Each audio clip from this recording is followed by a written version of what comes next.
आपका, तो एक दिल से स्वागत है। देखिए अपन आज तक ये पढ़ते आ रहे हैं कि ऑक्सीकरण अंक क्या होता है और ऑक्सीकरण और अपचयन की परिभाषा क्या है, ऑक्सीकरण अंक अपन कैसे निकालते हैं, इसकी परास क्या क्या है, यानी कि कोई भी परमाणु या तत्व कितना ऑक्सीकरण अंक दर्शा सकता है। लेकिन हमने आज तक ये नहीं देखा कि जो ऑक्सीकरण अंक का अपन अनुप्रयोग यानी कि इसके एप्लीकेशंस अपन क्या क्या देखेंगे, यानी कि ऑक्सीकरण अंक का प्रयोग कहाँ कहाँ पर होता है। तो ये आज अपन डिस्कस करने वाले हैं। तो ये आज के लेक्चर्स का हमारा बहुत बहुत इंपॉर्टेंट क्वेश्चन रहेगा और यूं मानिए कि इसमें बोर्ड और कंपटीशन लेवल जैसे पीएमटी आईआईटी में बहुत ही अच्छे क्वेश्चन पूछ जाते हैं।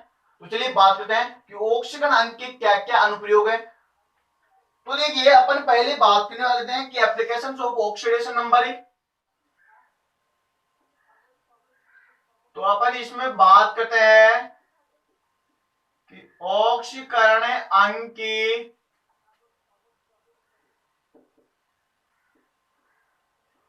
अनुप्रयोग, एप्लीकेशंस ऑफ ऑक्सीडेशन नंबर।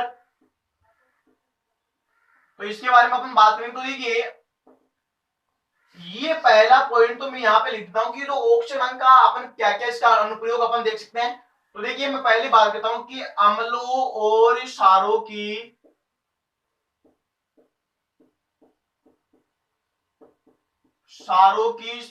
परबता बताने में, परबता या सामर्थ्य भी अपन इसको बोल सकते हैं,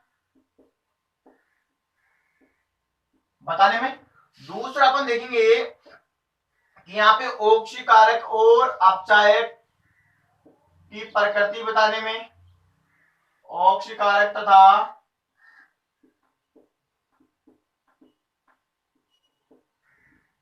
अपचायक की प्रकृति डिसाइडेशन में होता है।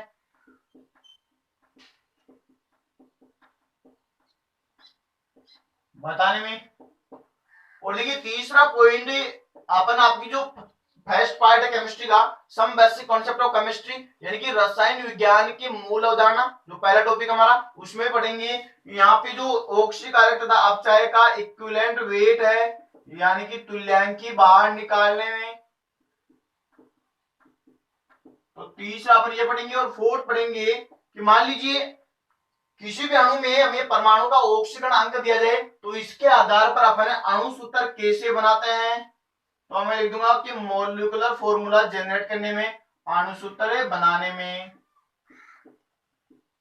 तो पहले अपन इसमें बात कर लेते हैं कि जो अम्लों तथा क्षारों की सामर्थ्य अपन कैसे बताते हैं कि कौन प्रबल अम्ल है, कौन दुर्बल अम्ल है और कौन प्रबल क्षार या दुर्बल क्षार है, इसके बारे में अपन देखने वाले हैं। तो देखिएगा यहाँ पे इसके कुछ अपवाद में, लेकिन अपन जो जनरली है वो पहले अपन बात कर लेते हैं। तो देखिए पहला मैं बात कर लेता हूं कि अम्ल और क्षारों की प्रबलता बताने में। तो पहला पॉइंट हमारा हो जाएगा कि अम्ल तथा क्षार की प्रबलता बताने में।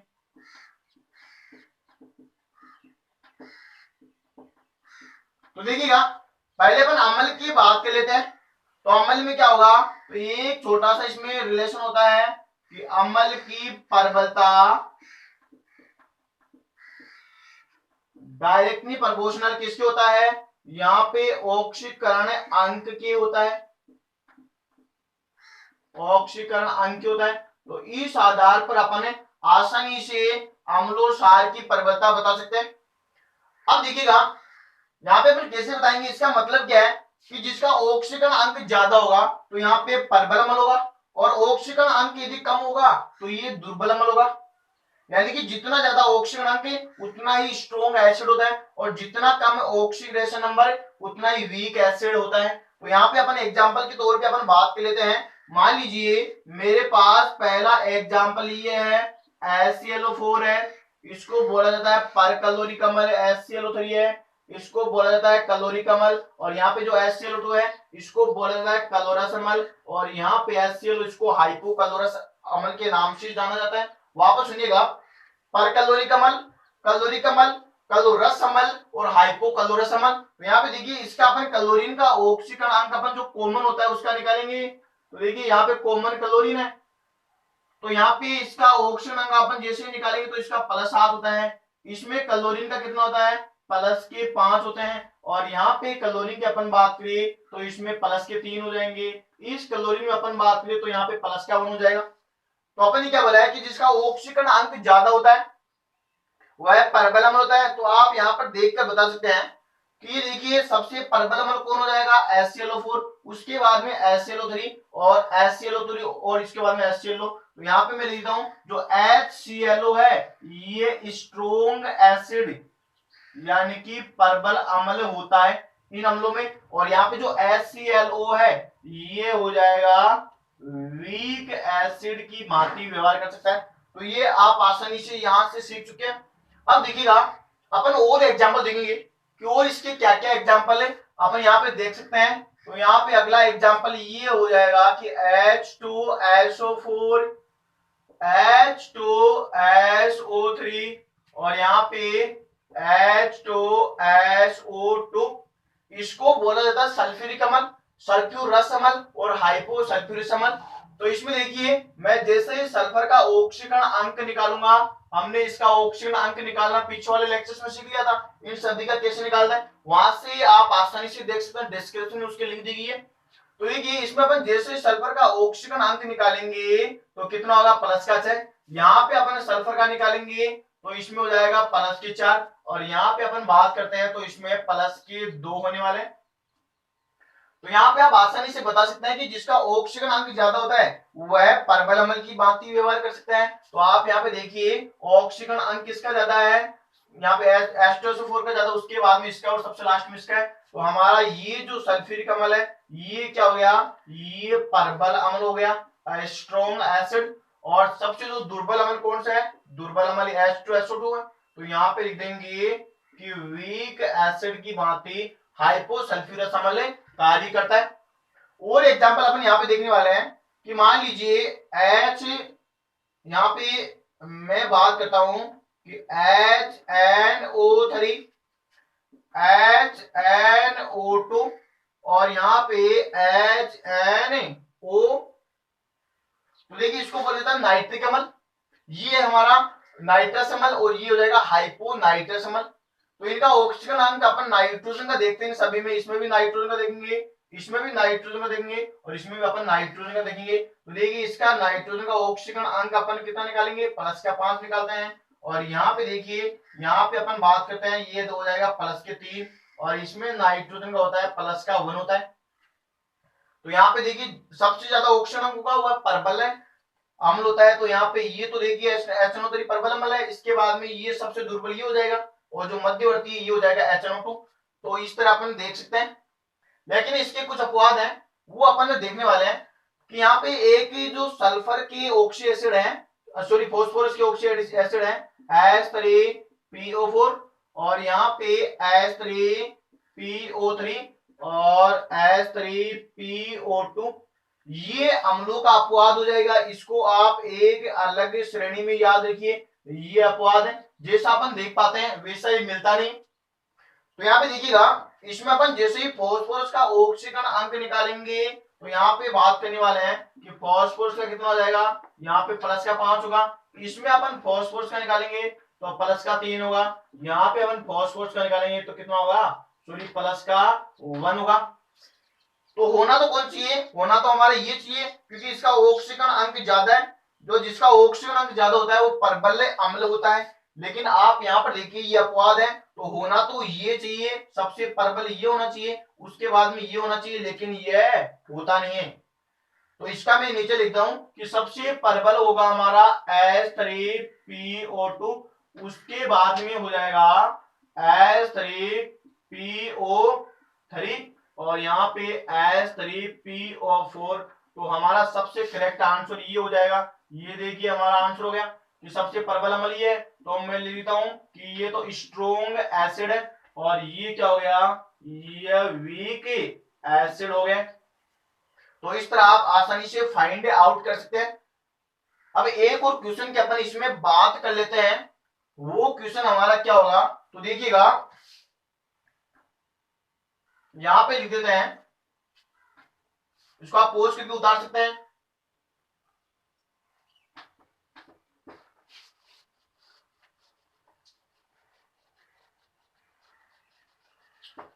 तो यहां पे यदि आपको नाइट्रोजन के ऑक्साइड दिए जाए तो देखिए क्वेश्चन लिखता हूं मैं कि मान लीजिए नाइट्रोजन के ऑक्साइड है NO है N2O है, NO2 है, N2O3 है, N2O5 है। तो इसमें हमें पूछा है कि कौन सा परबल है, तो हमें ऑक्सीकरण अंक की जरूरत पड़ेगी। तो देखिए इसका अपन ऑक्सीकरण अंक कितना निकालेंगे, इसका +2 निकालेंगे।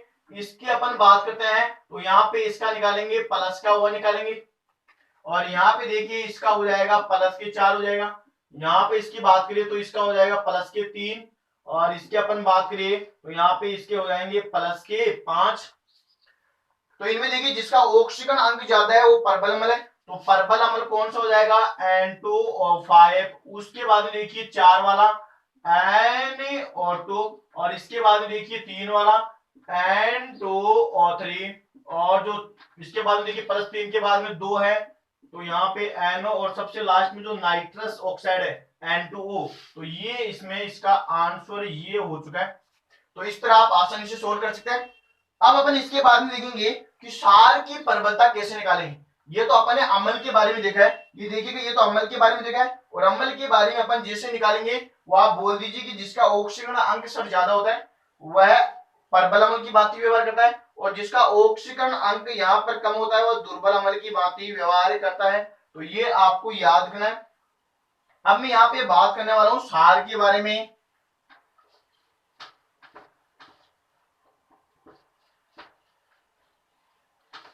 कि क्षार में इसका क्या संबंध है।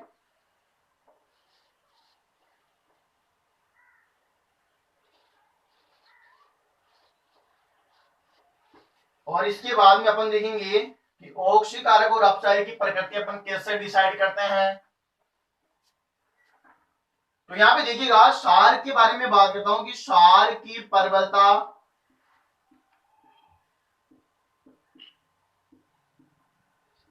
समानुपाती 1/,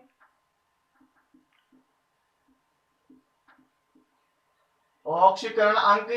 तो इस संबंध से आप आसानी से क्षार की प्रबलता और दुर्बलता के बारे में बता सकते हैं। तो देखिएगा मैं यहाँ पे इसको समझाना चाहूंगा कि जिसका ऑक्सीकरण अंक ज्यादा होता है, जिसका ऑक्सीकरण अंक ज्यादा होगा उसके क्षार की प्रबलता क्या होगी, कम होगी। या पर इसको यूं भी बोल सकते हैं कि मान लीजिए इसका ऑक्सीकरण अंक क्या है, कम है, तो वह क्या होगा, वह परबल क्षार की भांति व्यवहार कर सकता है, यानी कि वह परबल क्षार होगा। तो ये आपको यहाँ पर पता लग चुका है। अब देखिए मैं बात करूंगा इसके एग्जांपल्स की। तो यहाँ पे इसके एग्जांपल की मैं बात कर लेता हूं, NaOH, यहाँ पे MgOH का होल थ्राइस, और यहाँ पे AlOH3 का होल थ्राइस। तो इसमें देखिए ये क्षार धातु है, इसका ऑक्सीजन कितना है, +1 है। ये क्षार ये मृदा तो इसका +2 है, और यहाँ पे ये देखिए एल्यूमिनियम है तो इसका कितना है, +3 है। तो यहाँ पे परबल क्षार कौन है, जिसका ऑक्सीकरण अंक कम होगा वह परबल क्षार होगा। तो यहाँ पे आप देख सकते हैं ये परबल क्षार हो चुका है। या आप और भी देख सकते हैं कि यहाँ पे देखिए लिथियम आपको दिया गया है कि लिथियम हाइड्रोक्साइड, और यहाँ पे कैल्शियम हाइड्रोक्साइड दूसरा एग्जांपल आपको दिया गया है। ये तो पहला एग्जांपल हो गया, ये दूसरा एग्जांपल है। तो आप देखेंगे कि लिथियम का ऑक्सीकरण अंक कितना है, +1 है, और यहाँ पे कैल्शियम का कितना है, +2 है। तो ये देखिए इन दोनों में परबल क्षार हो गए। तो इस तरह आप क्षार की भी आसानी से डिसाइडेशन कर सकते हैं कि जिसका ऑक्सीकरण अंक ज्यादा होता है वह क्षार दुर्बल क्षार होता है, और जिसका ऑक्सीकरण अंक कम होता है वह परबल क्षार की भांति कार्य कर सकता है। अब देखिएगा हमारा दूसरा पॉइंट क्या है, ऑक्सीकारक तथा अपचायक की प्रकृति बताने में। ऑक्सीकारक तथा अपचायक की प्रकृति बताने में तो मैं यहाँ पर दूसरा पॉइंट लिखने वाला हूं। तो देखिए दूसरा पॉइंट हो जाएगा कि ऑक्सीकारक और अपचायक की प्रकृति बताने में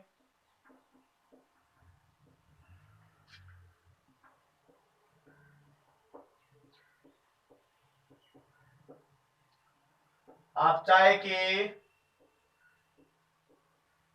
प्रकृति बताने में। तो आपको एक शॉर्ट ट्रिक में बता देते हैं कि यहाँ पे जो ऑक्सीकारक है, मतलब यहाँ पे जो ऑक्सीकारक कौन होता है, जिसका अपचयन होता है। अपचयन का मतलब इलेक्ट्रॉन्स का ग्रहण करना, और यहाँ पे आप देख सकते हैं कि जो अपचायक है वो क्या जिसका क्या होता है, ऑक्सीजन होता है, और ऑक्सीजन अपन ज्यादा इलेक्ट्रॉन का त्यागना। तो ऑक्सीकारक के कौन होता है, जिसका अपचयन होता है, और अपचयन अपन जानते हैं इलेक्ट्रॉन्स का ग्रहण करना। और यहाँ पे देखिए अपचायक है, तो अपचायक कौन होता है, जिसका ऑक्सीकरण होता है। ये अपन ने पीछे वाले लेक्चर्स में डिस्कशन कर लिया। अब देखिएगा, मैं यहाँ पे आपको बताना चाहूंगा कि मान लीजिए किसी तत्व की अधिकतम ऑक्सीकरण अवस्था है, यानी कि अधिकतम है, जिसका ऑक्सीकरण अंक होगा वो ऑक्सीकारक की भांति कार्य कर सकता है, यानी कि करता है। अधिकतम होगा तो वो ऑक्सीकारक की भांति कार्य करता है। और यहाँ पे दूसरे पॉइंट में मैं लिखूंगा कि जिसकी न्यूनतम है, न्यूनतम ऑक्सीकरण अंक है, वह किसकी भांति कार्य करता है, वह अपचायक की भांति कार्य करता है। और यहाँ पे देखिए यदि मध्यवर्ती आ रहा है, न तो अधिकतम आ रहा है और न ही न्यूनतम आ रहा है, तो आपको बता देते हैं कि मध्यवर्ती ऑक्सीकरण अंग है, तो वह ऑक्सीकारक और अपचायक दोनों की भांति बच्चों कार्य कर सकता है। ऑक्सीकारक और अपचायक दोनों की भांति कार्य करता है। तो इसके आधार पर आप आसानी से ऑक्सीकरण अंग की गणना कर सकते, सॉरी ऑक्सीकारक और अपचायक की प्रकृति आप डिसाइड कर सकते हैं। देखिए मैं कुछ एग्जांपल यहाँ पे आपको देना चाहूंगा। तो देखिएगा एग्जांपल के तौर पे अपन समझते हैं। मान लीजिए मेरे पास पोटेशियम परमैंगनेट है, ये देखिएगा, इसकी मैंने बताई थी कि अधिकतम ऑक्सीकरण अंक इसका कितना होता है, इसका अधिकतम होता है +7 होता है। तो अपन इसका निकालते हैं, तो देखिए इसका जैसे ही अपन निकालेंगे तो हमारे पास +7 आता है। तो आप इसको यूं समझिए कि जिसका अधिकतम होता है वो न्यूनतम की तरफ आना चाहता है, और जिसका न्यूनतम होता है वह अधिकतम की तरफ ही जाना चाहता है। तो यहाँ पे देखिए ये प्लस के है, इसका मतलब ये नीचे की तरफ आना चाहेगा, यानी कि ये इसका जो न्यूनतम वो कितना होता है, 0 होता है। तो यहाँ पे देखिए, यहाँ पे देखिए ये जो पहले पॉजिटिव में था अब 0 की तरफ जा रहा है, यानी कि धनावेश में क्या हो रही है, धनावेश में यहाँ पर है, धनावेश में कमी होती है, और ऋणावेश में यहाँ पे अपन बोल सकते हैं कि ऋणावेश में वृद्धि होती है। तो अपन ने बोला था कि धनावेश में कमी और ऋणावेश में वृद्धि हो रही है। इसका मतलब क्या हो रहा है, यहाँ पे इसके आधार पर अपन डिसाइड कर सकते हैं कि ये क्या हो रहा है, अपचयन हो रहा है। अपचयन हो रहा है तो ये किसकी भांति कार्य करेगा, यह ऑक्सीकारक की भांति कार्य करता है। तो ये ऑक्सीकारक की भांति कार्य करता है। तो ये अपन यहां से देखें, और भी देखिए एग्जांपल में यहां पे देखने वाला हूं।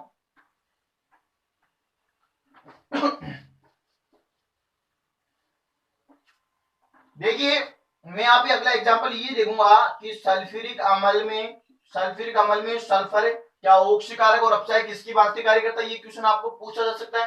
तो अपन यहाँ पे देखेंगे सल्फर का ऑक्सीकरण अंक अपन ने कितना निकाला था, पीछे +6 निकाला था। और अब अपन इसकी प्राय देखेंगे कि ये किस वर्ग का है। ये देखिए ये 5वें वर्ग का है, यानी कि 5th, सॉरी ये 6ठे वर्ग का है, तो 6ठे वर्ग का है। इसका मतलब है इसमें कौन आता है, ऑक्सीजन सल्फर इस प्रकार के आते हैं, सेलेनियम। तो अपन देखेंगे कि ऑक्सीजन है, इसका मतलब इसका वर्ग संख्या कितनी है, 6। तो 6 इसके तो अष्टक पूरा करने के लिए या तो क्या कर सकता है, यह 2 इलेक्ट्रॉन ले सकता है, या क्या कर सकता है अपने 6 के 6 इलेक्ट्रॉन त्याग सकता है, या आप इससे भी निकाल सकते हैं कि n से n-8 इससे भी आप निकाल सकते हैं। तो n की वैल्यू इसमें कितनी है, यहाँ पे देखिए 6, तो यहाँ पे प्लस के 6 आ जाएंगे, और 6 - 8 यानी कि माइनस के 2 आ जाएंगे। तो यहाँ पे आप देख सकते हैं कि प्लस के 6 है, तो ये किसकी तरफ जाना चाहेगा, तो मैं आपको बता देता हूँ माइनस की तरफ जाना चाहेगा, यानी कि प्लस के 6 अधिकतम है, और यहाँ पे देखिए माइनस के, ये माइनस की तरफ जाना चाह रहा है, तो इसका अधिकतम है, अधिकतम है। तो मैंने ये बोला कि अधिकतम है, इसका मतलब ऑक्सीकारक की भांति कार्य करता है। लेकिन आप इसको यूं भी समझ सकते हैं कि ये जिसका अधिक होता है वह न्यूनतम की तरफ जाना चाहता है, और जिसका न्यूनतम होता है वह अधिकतम की तरफ जाना चाहता है। तो आप मेरे को बताइए कि इसका प्लस है, ये माइनस की तरफ जा रहा है, तो ऋणावेश में क्या हो रही है, वृद्धि हो रही है। तो मैं यहाँ पे लिखना चाहूंगा कि नेगेटिव चार्ज में क्या होती है, वृद्धि होती है, और यहाँ पे पॉजिटिव चार्ज में क्या होगी, कमी होगी। क्योंकि प्लस से -2 की तरफ जा रहा है, तो यहाँ पे नेगेटिव चार्ज में तो वृद्धि हुई है और पॉजिटिव चार्ज में कमी होती है। तो नेगेटिव चार्ज में वृद्धि होना क्या कहलाता है, अपचयन कहलाता है। तो मैं यहाँ पे लिख दूंगा कि अपचयन कहलाता है, और जिसका अपचयन होता है वह किसकी भांति कार्य करता है, वह ऑक्सीकारक की भांति कार्य कर सकता है। तो ये अपन ने देखा यहाँ पे कि H2SO4 ऑक्सीकारक की भांति कार्य करता है, और भी अपन एग्जांपल देखेंगे। यहाँ पे देखिएगा, मैं इस साइड में लिख देता हूं।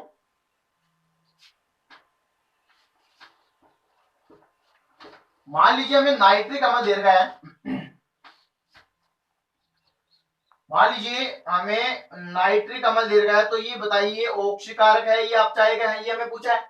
तो इसका ऑक्सीकरण अंक अपन निकालेंगे, नाइट्रोजन का कितना होता है, यहाँ पे पीछे अपन देखा था कि नाइट्रोजन का कितना होगा, +5 होगा। अब अपन देखने वाले हैं कि इसकी परास कितनी होगी, तो अपन देखेंगे कि ये 5वें वर्ग का है। 5वें वर्ग में अपन जानते हैं नाइट्रोजन आता है, फास्फोरस आता है, आर्सेनिक आता है, इस प्रकार के एलिमेंट्स आते हैं। तो ये देखिए नाइट्रोजन है, तो इसके बाह्यतम कोश में 5 इलेक्ट्रॉन है, तो अपना स्टेप पूरा करने के लिए क्या करेगा, या तो -3 इलेक्ट्रॉन लेगा, सॉरी यहाँ पे 3 इलेक्ट्रॉन ग्रहण करेगा, या क्या करेगा इन पांचों के 5 इलेक्ट्रॉन को त्याग देगा। तो आप देखिए इसका 5 है, तो इसका अधिकतम कितना है, +5 है, और न्यूनतम कितना है, -3 है। तो यहाँ पे अधिकतम हो गया है, तो अधिकतम वाला ऑक्सीकारक की भांति कार्य करता है। लेकिन मैं इसको दूसरे तरीके से आपको समझाता हूँ। देखिएगा ये +5 है, तो ये न्यूनतम की तरफ आना चाहिए। न्यूनतम कितना है, -3 है। तो आप बताइए कि +5 से -3 की तरफ जा रहा है, तो इसका मतलब क्या हुआ है कि नेगेटिव चार्ज में क्या होती है, वृद्धि हो रही है। नेगेटिव चार्ज में वृद्धि हो रही है, या पॉजिटिव चार्ज में क्या हो रही है, कमी हो रही है। तो इसको क्या बोलते हैं कि नेगेटिव चार्ज में वृद्धि होना या पॉजिटिव चार्ज का घटना क्या कहलाता है, यहाँ पे अपचयन कहलाता है। तो मैं लिख देता हूँ कि ये लक्षण किसके हैं, ये अपचयन के हैं, और जिसका अपचयन होता है वह किसकी भांति कार्य करता है बच्चों, वह ऑक्सीकारक की भांति कार्य करता है। तो ये हमारे एग्जाम्पल हो गए। अब देखिएगा अपन बात करते हैं कि अपचायक, अपचायक कौन, अपचायक अपन किसको कहेंगे। तो इसका देखिए मैं एग्जांपल यहाँ पे देखने वाला हूँ कि जिसकी न्यूनतम ऑक्सीकरण अंक होगा वो अपचायक की भांति कार्य करता है। तो पहले में ये जो ऑक्सीकारक के एग्जांपल में यहाँ पे लिख देता हूँ कि कौन कौन और ऑक्सीकारक की भांति कार्य करेगा। तो यहाँ पे मैं एग्जांपल के तौर पे लिख देता हूँ कि यहाँ पे HNO3 है, HClO4 है, और यहाँ पे H2SO4 है, K2Cr2O7 है, और यहाँ पे पोटेशियम परमैंगनेट है।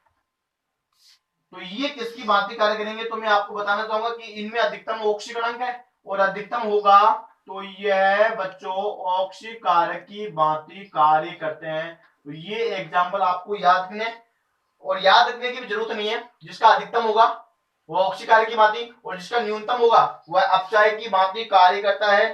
अब अपन देखने वाले हैं अपचायक एग्जांपल। तो देखिएगा मैं यहाँ पे बात करता हूं कि अपचायक एग्जांपल।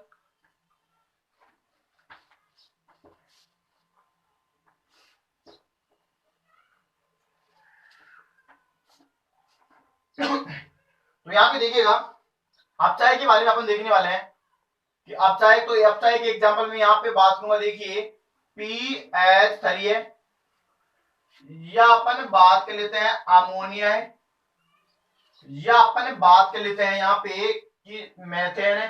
तो ये तीनों किसकी भांति कार्य करते हैं, यह अपचायक की भांति कार्य करते हैं। देखिएगा कैसे करते हैं, मैं बताना चाहूंगा। पहले अपन इसकी बात कर लेते हैं। ये देखिएगा इसका अपन जैसे ही ऑक्सीजन अंक निकालेंगे फॉस्फोरस का, इसको फॉस्फिन बोलते हैं। तो देखिए कितना हो जाएगा कि यहाँ पे -3 प्राप्त होंगे। तो अपन देखेंगे इसकी परास कितनी है, तो इसकी परास अपन देखने वाले हैं। ये देखिए फास्फोरस, ये पांचवी वर्ग का है, 5th का। इसमें कौन आता है, नाइट्रोजन आता है, फास्फोरस है, आर्सेनिक, इस प्रकार के एलिमेंट्स इसमें पाए जाते हैं। तो यहाँ पे देखिएगा इसके बाह्यतम कोश में 5 इलेक्ट्रॉन तो पहले के हैं, तो ये क्या करेगा, या तो अपना अष्टक पूरा करने के लिए 3 इलेक्ट्रॉन ग्रहण करेगा, या ये पांचों के 5 इलेक्ट्रॉन त्याग देगा। तो इसका अधिकतम तो कितना है, +5 है, और न्यूनतम कितना है, -3 है। ये देखिए ये रेंज अपन को इसलिए देखना पड़ रही है कि हमें पता चले ना कि कौन अधिकतम है और कौन न्यूनतम है, हमें पता चले। तो यहाँ पे देखिए -3 है, इसका मतलब ये क्या है, न्यूनतम है। न्यूनतम होगा तो वह अपचायक की भांति कार्य करता है, अपने पीछे बोला है। लेकिन अपन फिर भी एक बार देख लेते हैं कि जिसका न्यूनतम होता है वो अधिकतम की तरफ जाना चाहता है, और जिसका अधिकतम होता है वह न्यूनतम की तरफ ही जाना चाहता है। तो ये देखिए इसका न्यूनतम है, तो ये किसकी तरफ जाना चाहेगा, ये +5 की तरफ ये जाना चाहेगा। तो इसका मतलब -3 से +5 की तरफ जा रहा है। तो यहाँ पे क्या होगा कि पॉजिटिव चार्ज में क्या हो रही है, वृद्धि हो रही है, और नेगेटिव चार्ज में क्या होती है, कमी होती है। और यहाँ पे पॉजिटिव चार्ज में वृद्धि और नेगेटिव चार्ज में कमी हो रही है, इसको ही अपन क्या बोलते हैं, इसको ऑक्सीकरण कहते हैं। और जो है वो जिसका ऑक्सीजन होता है वह बच्चों अपचायक की भांति कार्य करता है, ये आपको याद रखना। अब अपन जैसे इसमें देखते हैं, इसमें देख लेते हैं अपन कि यहाँ पे आप देखिएगा, इसका जैसे अपन ऑक्सीकरण अंक निकालते हैं तो देखिएगा इसमें भी कितना आएगा, इसमें भी -3 ही प्राप्त होते हैं हमें, इसमें -3 ऑक्सीकरण अंक प्राप्त होता है। तो ये भी देखिए फिफ्थ का है, यानी कि पांचों का है, तो पांचों का न्यूनतम कितना -3 है, अधिकतम कितना है +5 है। तो ये देखिए न्यूनतम है, और जिसका ऑक्सीकरण अंक न्यूनतम होता है वो अपचाय की भांति कार्य करता है। तो यहाँ पे देखिएगा कि ये -3 है, तो ये किसकी तरफ जाना चाहेगा, ये +5 की तरफ जाना चाहेगा। तो यहाँ पे क्या -3 से +5 की तरफ जा रहा है, तो क्या हो रहा है मैं बताना चाहूंगा कि यहाँ पे पॉजिटिव चार्ज में क्या हो रही है, वृद्धि हो रही है, और नेगेटिव चार्ज में क्या होती है, कमी होती है। पॉजिटिव चार्ज में वृद्धि होना और नेगेटिव चार्ज में कमी होना क्या कहलाता है, ऑक्सीकरण कहलाता है। और जिसका ऑक्सीकरण होता है वह बच्चों अपचाय की भांति कार्य करता है। तो इस प्रकार अपन आसानी से हमारे क्वेश्चन सोल्व कर सकते हैं। अब देखिएगा एक और इसमें देख लेते हैं CH4 में, मैं यहाँ पे CH4 को नीचे लिख देता हूं। देखिएगा CH4 की अपन बात करें तो इसमें अपन जैसे कार्बन का ऑक्सीकरण अंक निकालेंगे तो कितना होगा, -4 होगा। तो अपन इसकी परास देखेंगे कि इसकी परास कितनी कितनी ये परास दर्शा रहा है, तो देखिए ये कितने परास दर्शाएगा उसके बारे में अपन बात कर लेते हैं। तो देखिए कार्बन है तो ये 4th एका है, ये परास हमें इसलिए देखना पड़ रही है ताकि हमें पता चले कि क्या ये न्यूनतम है कि ये अधिकतम है, हमें पता होना चाहिए। तो देखिए ये 4th एका है, इसका मतलब इसके बाह्यतम कोश में 4 इलेक्ट्रॉन पाए जाते हैं, और बाह्यतम कोश में 4 इलेक्ट्रॉन है, तो ये क्या करेगा, या तो 4 इलेक्ट्रॉन ग्रहण कर सकता है, तो देखिए या तो -4 ग्रहण करेगा तो -4, या ये चारों के 4 इलेक्ट्रॉन को त्याग सकता है। आप इसके आधार पर डिसाइड कर सकते हैं कि जितनी वर्ग संख्या है उसको आप बाह्यतम कोश के इलेक्ट्रॉन मान सकते हैं, या इसमें आप स्मॉल n की वैल्यू आप मान सकते हैं। तो देखिए यहाँ पे देखिए ये -4 है तो इसकी न्यूनतम है, और ये क्या है +4 इसकी अधिकतम है। और अपन जानते हैं 4th ए में कौन सा आता है, कार्बन है, सिलिकॉन है, जर्मेनियम, इस प्रकार के एलिमेंट आते हैं इसमें। तो यहाँ पे देखिए ये तो न्यूनतम है, अब जाना किसकी तरफ चाहेगा, ये अधिकतम की तरफ जाना चाहेगा। तो यहाँ पे देखिए नेगेटिव से पॉजिटिव में जा रहा है, तो पॉजिटिव चार्ज क्या हो रहा है, बढ़ रहा है, पॉजिटिव चार्ज बढ़ रहा है, और नेगेटिव चार्ज क्या हो रहा है, कम हो रहा है। तो पॉजिटिव चार्ज बढ़ना और नेगेटिव चार्ज कम होना क्या कहलाता है, ऑक्सीकरण होता है। और जिसका ऑक्सीकरण होता है वह किसकी भांति कार्य करता है, वह अपचाय की भांति कार्य करता है। ऑक्सीकरण हो रहा है वो अपचाय की भांति कार्य करता है, जिसका अपचयन हो रहा है वह ऑक्सीकार की भांति कार्य करता है। ये आपको पॉइंट याद रखने। अब देखिएगा कि अपन ने ये बोला है, अब तक का जो निष्कर्ष मैं आपको बता देता हूं कि अधिकतम ऑक्सीकरण अंक होगा तो वह ऑक्सीकार की भांति कार्य करता है, और यदि न्यूनतम ऑक्सीकरण अंक होगा तो वह अपचाय की भांति कार्य करता है। लेकिन अब अपन देखने वाले हैं कि मध्यवर्ती यानी कि दोनों के मध्य आ रहे हैं, न तो अधिकतम है और न ही न्यूनतम है, तो वह दोनों की भांति कार्य करेंगे। तो यहाँ पे मैं एक दो एग्जांपल से इसके बता देता हूं जो मध्यवर्ती ऑक्सीकरण अंक दर्शाते हैं।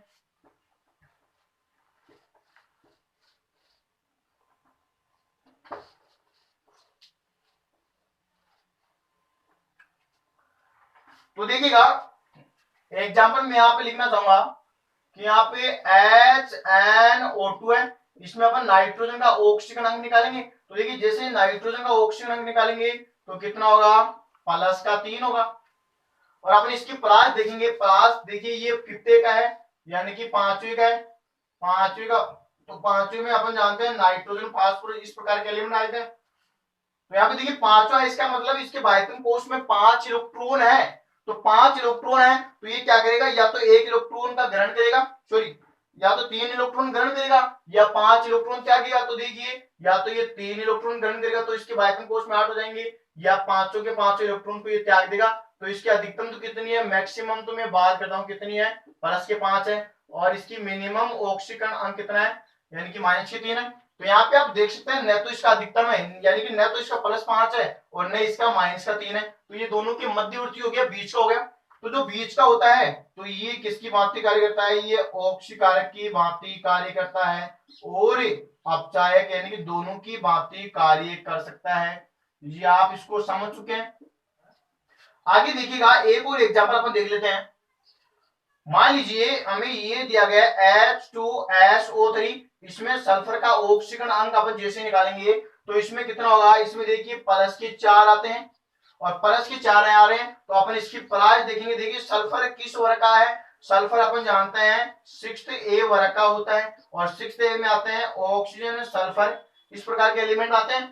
तो यहाँ पे देखिए इसके बाह्यतम कोश में कितने इलेक्ट्रॉन है, 6।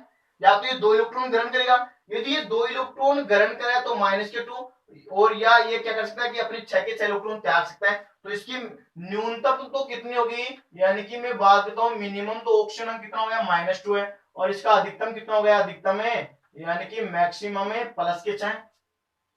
तो ये देखिए प्लस की 4 है यानी कि बीच वाला है, न तो ये मिनिमम है और न ही है अधिकतम है। तो ये दोनों तरफ जा सकता है, यानी कि मैक्सिमम की तरफ भी जा सकता है और मिनिमम की तरफ भी जा सकता है। अपन ने शुरू में ये बोला था कि जिसका ऑक्सीकरण अंक अधिक होता है वो न्यूनतम की तरफ आना चाहेगा, और जिसका न्यूनतम होता है वो अधिकतम की तरफ ही जाना चाहता है। लेकिन यहाँ पे तो देखिए मध्य में आ रहा है, दोनों के मध्य में आ रहा है, न तो ये अधिकतम है और न ही ये न्यूनतम है। तो ये ऊपर भी जा सकता है या नीचे भी जा सकता है। यदि दोनों तरफ जा रहा है तो अपन इसको क्या मानेंगे, इसको ऑक्सीकारक तथा अपचायक अपन इसको मानते हैं। तो ये हमारा आज का वेरी वेरी कॉन्सेप्ट हो गया, और अगले लेक्चर में बात करेंगे कि तुल्यांकी भार और अणुसूत्र कैसे बनाते हैं।